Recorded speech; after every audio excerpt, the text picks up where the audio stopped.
Vous avez sûrement déjà entendu des phrases comme « Les jeunes ne veulent plus travailler »,« Les boomers sont rigides »,« La génération Z vraiment trop émotive ». Ah, puis les X, désabusés. OK? Mais si on arrêtait un instant avec les étiquettes, si on essayait de s'entendre ou si on essayait plutôt de comprendre ce qui motive vraiment chaque génération. Motiver une équipe intergénérationnelle, c'est un peu comme cuisiner pour des invités qui ont des goûts différents. Il faut pas tout changer, mais il faut ajuster l'assaisonnement. Dans cette capsule, je vous partage 4 clés concrètes génération par génération pour mieux motiver vos collègues, vos employés et même vos gestionnaires. Débutons avec les boomers, nés entre 1946 et 1964. Alors, leur besoin principal, c'est la reconnaissance pour le travail accompli puis le sentiment d'utilité.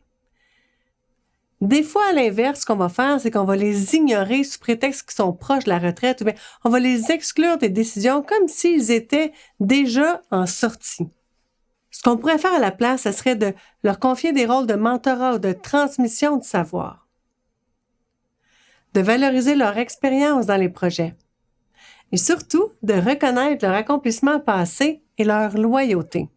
Par exemple, vous pourriez leur demander de co-animer un atelier avec un plus jeune employé. C'est valorisant, ça crée du lien. Parlons maintenant de la génération X, donc ceux qui sont nés entre 1965 et 1980. Alors, ce qu'ils cherchent, c'est de l'autonomie, de l'efficacité et puis une reconnaissance, mais un peu plus discrète. Ce qu'on fait parfois à contresens, ça va être qu'on va les surcharger de processus ou pire, on les micro-gère. Okay? Résultat, on les démotive. Ce qu'on pourrait faire à la place avec cette génération-là, c'est de leur laisser de l'espace pour organiser leur travail, les consulter dans des décisions qui les concernent directement ou d'offrir une reconnaissance personnalisée sans trop de flafla. Par exemple, un simple courriel de remerciement signé par la direction pour souligner leur efficacité sur un dossier, ça serait suffisant, on n'a pas besoin d'organiser un gala.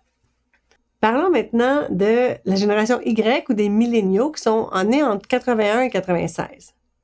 Alors, leur moteur, c'est le sens, le développement, le feedback fréquent. Ce qu'on peut faire parfois à l'inverse de ce qu'ils ont besoin, c'est qu'on va leur dire hey, « fais juste ton travail », sans trop leur expliquer pourquoi. Puis on oublie de les faire grandir. Ce qu'on pourrait faire à la place, ce serait de donner du sens au projet. Pourquoi on le fait? Pour qui? À quoi ça sert? Je sais que les boomers, les X ont peut-être moins besoin, mais eux, ils ont besoin. On peut aussi offrir des opportunités d'apprentissage, même petites. On peut donner du feedback plus souvent qu'une fois par année.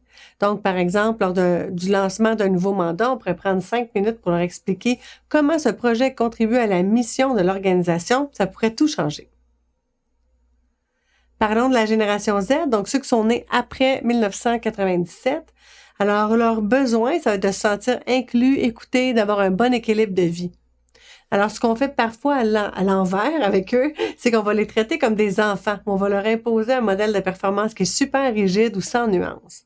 Ce qu'on pourrait faire à la place, en fait, c'est de créer un espace sécuritaire pour qu'ils s'expriment. C'est les impliquer dans les décisions qui les concernent. C'est offrir de la flexibilité. Oui, quand c'est possible, mais il va falloir penser autrement parce que dans ce qui s'en vient, c'est eux, ils ont besoin de flexibilité. Donc, il faut laisser aller un peu nos structures rigides.